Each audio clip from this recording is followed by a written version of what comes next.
Thank you, Dr. Gupta, and thank you, NICE, for having me in this excellent conclave. So in the 8 minutes I have, I'm going to talk about 10 points that I think defines the future of American world order.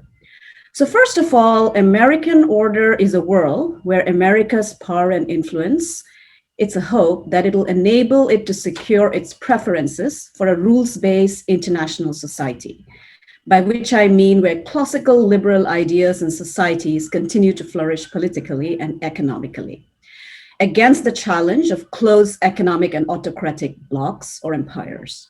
So in the time that we have the American world order since 1945, you can see that there are certain patterns. One is, of course, as I mentioned, the rise of liberal institutionalism, the rise of a free trading system, the increase in democracy and democratic states as a norm. And so that is something that is the basis from where we can then contemplate and prospect about what a future of American world order would look like.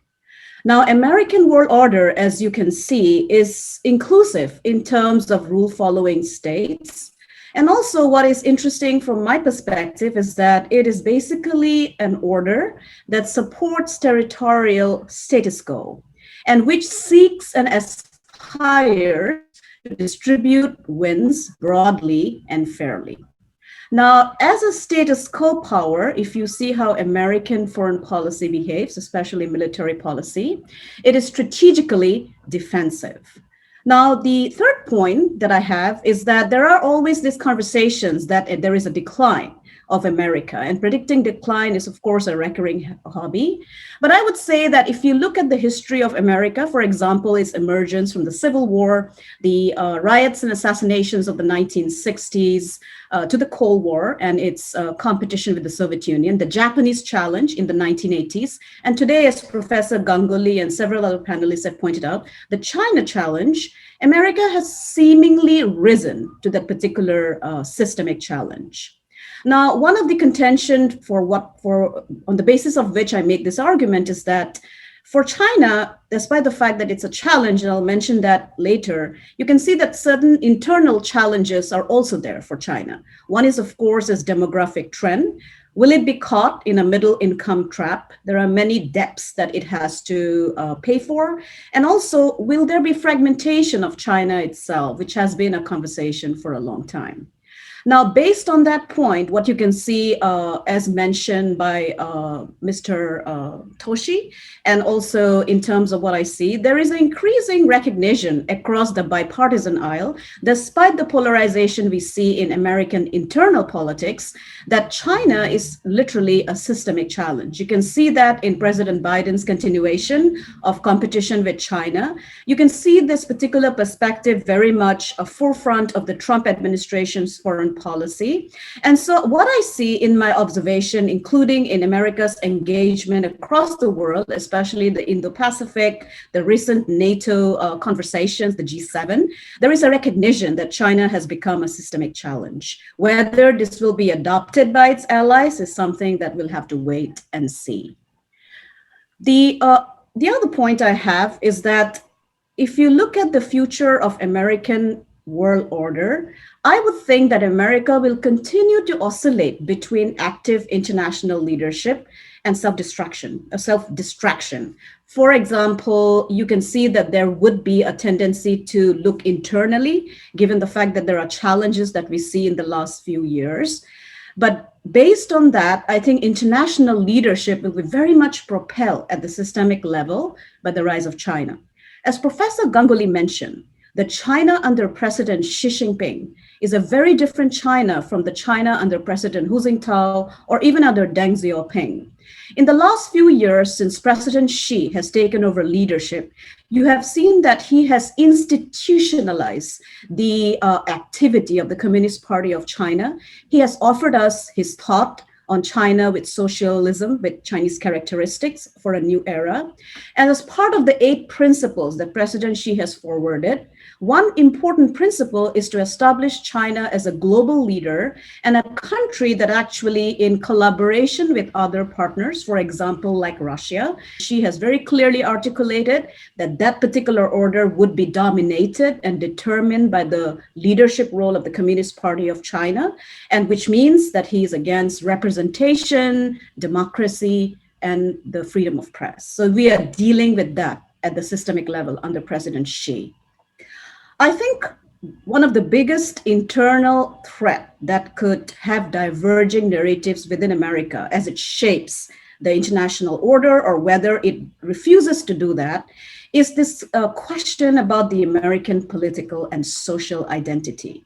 In the last few years since I've lived here, what I've noticed is that there is a growing conversation about challenging the founding documents, the values of liberty, rationality, and objectivity, where concepts like subjective analysis has become more important.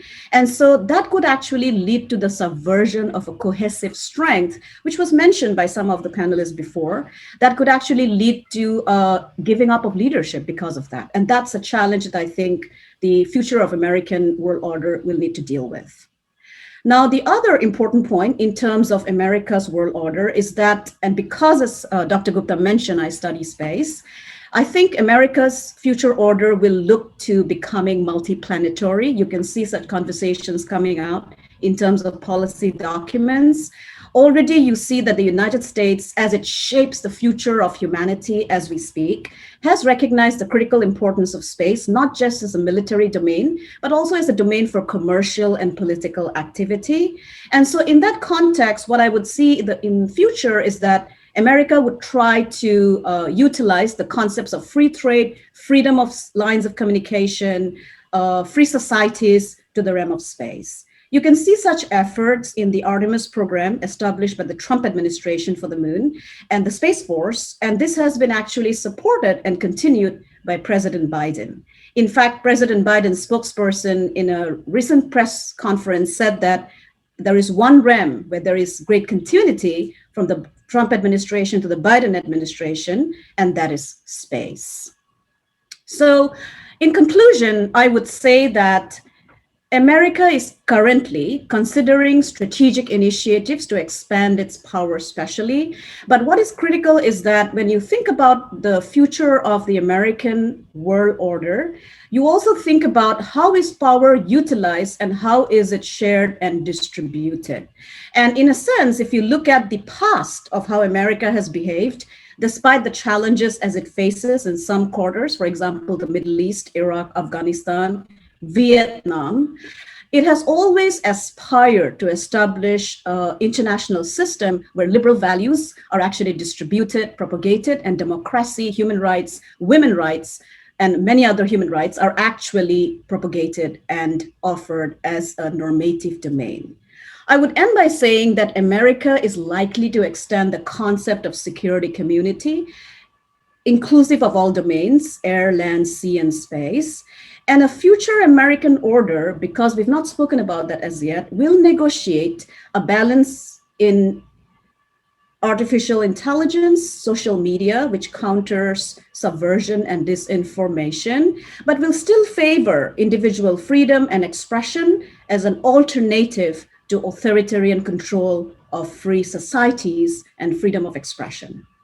Finally, and this is a point I think which we need to think about when we think of a future of American world order, is that American political cultural influences will continue to be more international as the demographic composition of the United States itself changes, where we see a larger contribution to the economy, to culture, to popular culture coming out from South Asians, East Asians, Africans, and Latin Americans.